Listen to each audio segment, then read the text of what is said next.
Dimanche 9 août sur le stade olympique de Saint-Paul, le dernier acte des 9e Jeux des îles de l'océan Indien s'est joué à l'occasion de la cérémonie de clôture en présence de tous les athlètes qui ont animé cet événement.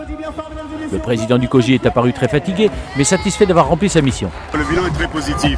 La mise en place du COJI répondait à deux demandes. Tout d'abord que les compétitions se déroulent, que les sportifs se rencontrent dans un cadre convivial, de fraternité, d'échange. C'est ce qui s'est passé. Et qu'ensuite il y ait un engouement populaire. Et là, les gens qui sont allés sur les sites ne peuvent pas dire qu'ils n'ont pas vu le public communier en parfaite harmonie avec les sportifs. Les athlètes, quant à eux, sont enthousiastes et ne garderont de ces Jeux que la ferveur des supporters et le grand élan de fraternité qui a animé les représentants de toutes ces îles, bien au-delà de l'esprit de compétition. Je suis content d'être là, c'est normal d'honorer son pays quand on a l'occasion de pouvoir le faire. Et puis voilà, on fait briller la Réunion, on fait mettre les gars en l'air et c'est ça qui compte. Que du bonheur, de la fierté, de l'honneur, que du positif. Les athlètes, vous voyez, ils sont soudés, ils sont ensemble, ils sont tous unis, ils ont aimé les Jeux, ils ont apprécié le partage des autres athlètes, d'être intégrés parmi les valides. Le public nous a donné une force supplémentaire, c'était le 6e homme, on va dire. Et ils étaient vraiment derrière nous, ils nous ont motivés, ils nous ont poussés. Et quand on rentrait sur le terrain, on sentait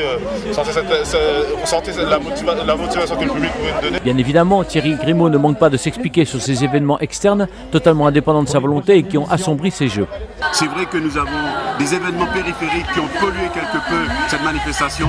Ce n'est pas de notre responsabilité. En temps voulu, nous ferons le bilan et nous dirons ce que nous avons vécu par rapport à ces Jeux.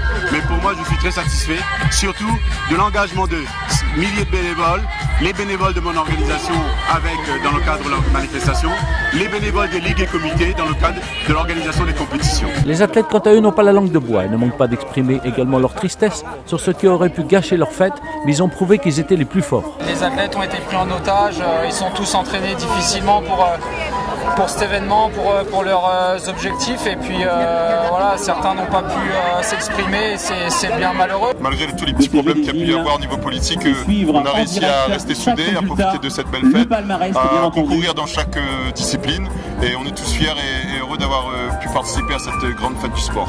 Pour la forme, et très certainement pour ne pas recréer un nouvel incident, le drapeau et la flamme ont été remis aux représentants des Comores, pays présumé organisateur de la 10e édition, mais qui n'a toujours pas été en mesure de donner des garanties sérieuses dans les délais imposés et auxquels le Conseil international des Jeux a accordé un sursis de 2 mois. Le CIJ a octroyé aux Comores la 10e édition 2019 depuis 5 ans.